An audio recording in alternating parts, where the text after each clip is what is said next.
Sveiki, norėčiau pakalbėti apie štai šią užduotėlę. Kadangi pagal matomus mokinių sprendimus darau išvadą, jog sprendžiama yra per daug sudėtingai, tai norėjau parodyti, kaip supaprastinti šitą duomenų skaitimą ir patogiai išsisaugoti viską, kad reikėtų kuo mažiau skaičiuoti. Pirmiausiai įsinagrinėjame užduotį. Turime pirmokus, kurie per darbelių pamokas karpė korteles. Ant jų rašė skaičius nuo 1 iki 10. Galėjau rinktis kokius tik nori skaičius parašyti. Mums dabar reikia programos, kuri apskaičiuotų, kiek kortelių ir su kokiais skaičiais parengė kiekvienas mokinys, nes mes tuos skaičius žinome. Dabar, kai žiūrime į pradinius duomenis, tai turime du skaičius. Pirmas skaičius reiškia, kiek turime mokinių, antras skaičiukas reiškia, kiekgi mokiniai sukarpė tų kortelių. Ir visi mokiniai padarė vienodą kortelių skaičių. Dabar, kas mums yra svarbu? Kad mokinio vardui yra duodama 15 pozicijų. Jeigu mokinio vardas yra iš vieno žodžio, tai problemų nebūtų ir nesudėtinga nuskaityti duomenis. Tačiau kai kurie mokiniai gali turėti du vardus. Tai ir atsižvelgsime rašydami programoje.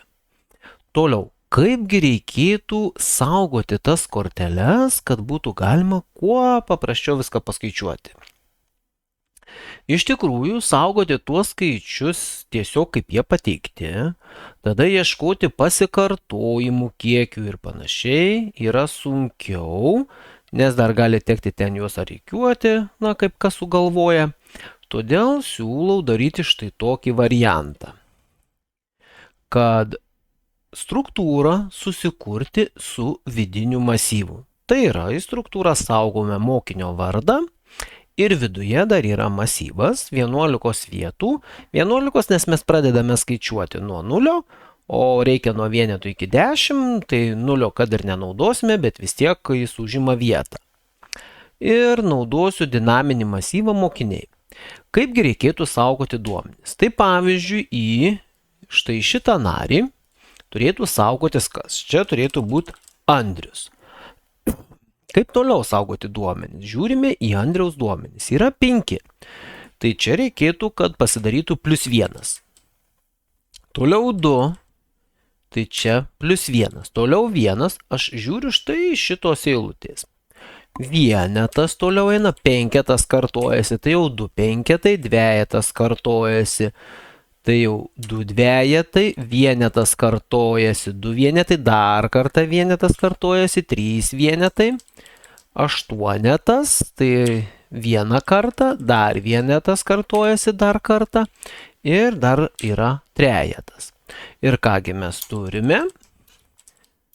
Tai tokiu būdu išsisaugoja, kad Andrius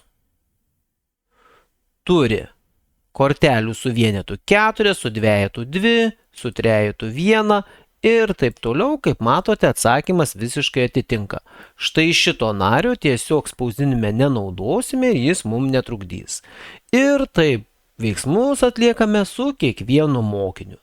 Tai yra čia rašysis Tomas, tada žiūrėsime, kad šešetas 1 kartą, šešetas 2 kartą, devynetas 1 kartą, devynetas dar kartą, tada dar 3 šešetai iš eilės, tai čia jau būtų skaičius 5, tada 2 aštuonetai eina ir 1 dvejetas. O kiti skaičiukai turėtų išlikti 0. Ir štai tokiu būdu saugant duomenis iš tikrųjų lengva viską paskaičiuoti. Gerai, dabar galime pereiti jau prie kodo rašymo. Ko mums iš pradžių reikės? Mums pradžioje reikėtų susikurti duomenų failą. Štai taip, einame į programą, duomenų failą kūrėme štai čia. Štai taip. Atsidarome. Pasidedame patogiai, kad jį matytume. Nusikopijuojame pradinius duomenis. Štai taip. Ir dabar truputį patrauko, kad būtų daugiau vietos kodo rašymui, bet kodo rašymui vietos kaip ir užtenka. Ir dabar nuo kogi pradėsime darbą. Pirmiausiai pasikeičiame biblioteką, kad nereiktų jaudintis ten, kokią įterpsim, kokią neįterpsim. Ir dabar sukūrėme struktūrą saugoti vieno mokinio duomenims. Tai yra strukt, mokinys. Ir dabar ką mes saugome, tai mes saugome vardą.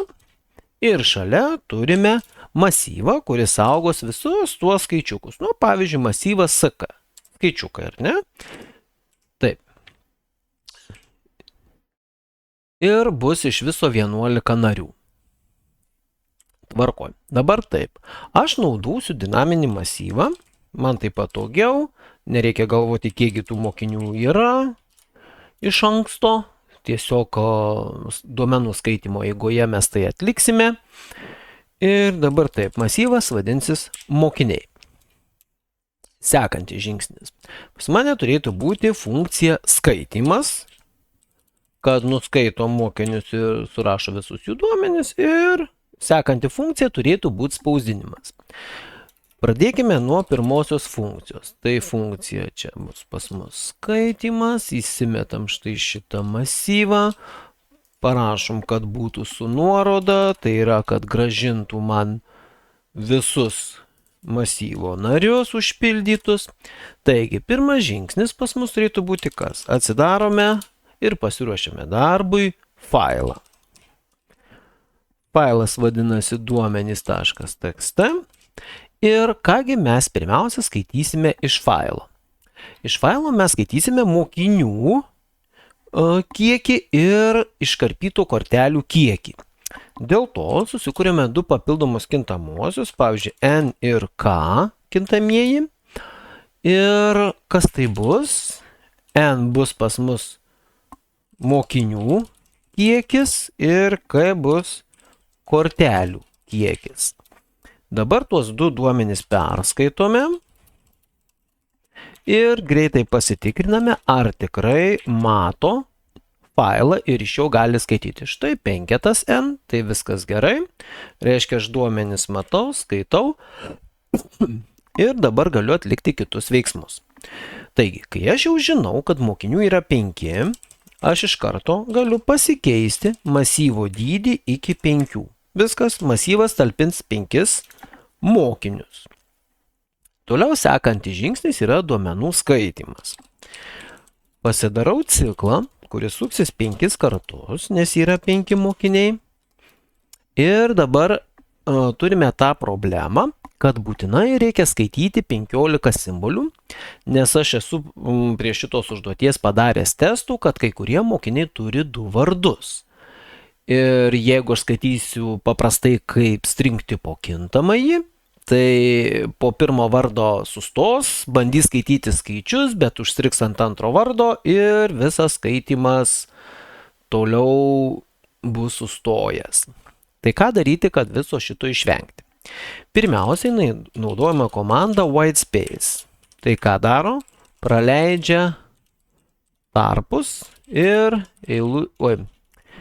pabaigos žymes. Na, eilutės. Kai prasideda nauja eilutė, kur Enter klavišą paspaudžiam, tai visus tuos Enter klavišo paspaudimus praleis.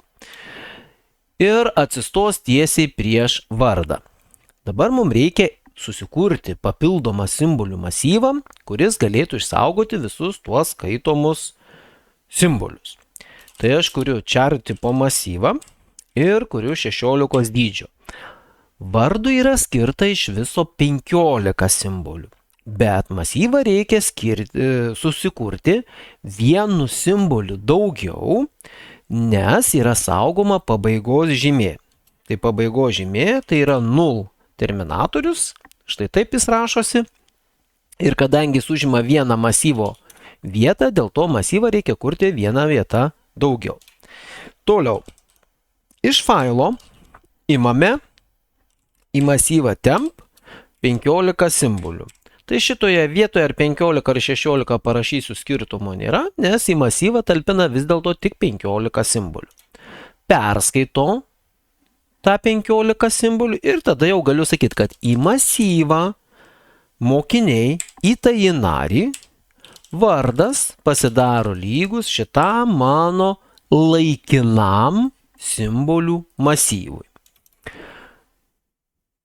Tai čia bus tik tais vardo perskaitimas šiuo momentu. Dabar pereiname prie kito žingsnių. Reikia skaityti korteles. Tai kortelėms skaityti yra atskiras ciklas, nes po vardo perskaitimo reikia kažkiek kartų skaityti korteles. Šitas ciklas sukasi iki kintamojo K. Ir dabar ką mes darysime? Pačių kortelių į masyvą nesaugosime. Dėl to papildomai susikuriame kažkokį kintamąjį. Tai čia yra tik tais kam? Skaičių skaitimui. Perskaitau aš tą skaičių iš failo ir kur aš jį dabar padedu. Sakau, kad tas pats mokinys, tai yra mokiniai įtasis narys, .sk, tai yra skaičių masyvas. SK, tai dabar galvoju, kad jums nesusipainiotų, gal aš vis dėlto ne SK pavadinsiu NR. Pavadinsiu NR, nes aš skaitau kortelės numerį. Tai masyvo SK numeris, kas čia dabar man langai šaukinėje, padidėja vienetų. Kas čia yra? Tai čia, kai šitą dalį aiškinau, kad perskaičius penketą, mes penketo į masyvą netraukiame, bet nulinio nario masyvo SK penktas narys didėja vienetų. Tai yra ne penketas saugomas, bet penktas narys didėja vienetų. Ir su skaitimu būtų kaip ir viskas. Kuo toks skaitimas naudingas? Jau iš karto suskaičiuoja, kiek kokių kortelių yra. Tai yra gauna štai šitą variantą, kad po vieną kortelės yra 4, numeris 2 kortelių yra 2, numeris 5 kortelių yra 2, plus kortelės eina didėjimo tvarka, man nieko nereikės rikiuoti ir praktiškai aš jau kaip ir esu viską paskaičiavęs. Tai sekantis žingsnis būtų tik tais duomenų išspausdinimas. Bet nors galima iškart spausdinti, aš dar norėjau pasitikrinti, ar tikrai aš viską perskaičiau, bet spausdinimo momentu iš tikrųjų pamatysiu. Spausdinimas, mokiniai. Taip, tai turime funkciją spausdinimui, čia pakeičiam funkcijos pavadinimą. Kadangi skaitimo funkcija, tikiuosi gerai mums pavykusi, leidžiame žemyn. Štai taip ir dabar taip. Ką reikia daryti? Vėlgi iš karto pasiruošime failą spausdinimui. Failas lygtais vadinasi rezultatai, lygtais buvo taip, rezultatai tekste. Štai šitaip. Ir dabar nuo ko mes pradėsime. Vėlgi einame nuo 0 iki mokiniai.size. Kaip matote, nuo statinių masyvų skiriasi tuom, kad niekur nereikia siuntinėti kintamojo n, tiesiog eina pats masyvas, jis mato savo dydį su funkcija size. Ir pirmas dalykas, ką spausdiname, tai spausdiname mokinio vardą. Tai mokiniai įtojo nario vardas. Ir už vardo turėtų būti išspausdinti tų kortelių kiekiai. Dėl to aš imu ciklą J, nes tai vidinis ciklas, jį negalim naudoti. Kaip minėjau, nulinį narį mes praleidžiame, nes kortelių su nuliais nieks nedarė. Ir einame iki 11 neįtraukdami. Nes irgi kortelių su skaičiumi 11 nėra. Ką mes darome? Spausdiname visas korteles su tarpu prieš. Taip yra gerokai lengviau, nes tada nereikia galvoti apie paskutinį narį. Eina visi su tarpu prieš. Ir mokiniai įtasis spausdinasi SK jotasis. Kaip suprasti šitą užrašą? Palaukit, kur tas mano Excelis. Kad spausdins, sakykim taip, mokiniai nulinis, SK pirmas, SK antras, SK trečias, SK ketvirtas. Tai yra išspausdins štai šituos skaičiukus pagal vidinio masyvo numeriukus. Ir kai vieną mokinį išspausdiname, vat žiūrėkit pagal atsakymus, kitas mokinys turėtų būti iš naujos eilutės. Tai reikia nepadaryti klaidos ir čia neišspausdinti endline'o. Endline'ą reikia spausdinti štai čia. Ir rašau taip, kad endline'as po visų skaičių spausdinimo. Žiūrime, ar nėra klaidų, man klaidų neišmetė, einu pasižiūrėti, ar susikūrė atsakymų failas. Taip, atsakymų failas yra ir kaip matote, suskaičiavo, kad vienetų yra 4, ten kaip Excelio lange, tą ir darėme. Na ir pasiėmus visą programėlę, bandome pateikti sprendimą, pažiūrėti, kiekgi testų praeina, nes gali būti, kad ir ne visus testus praeina, gal kokį tarpą praleidau.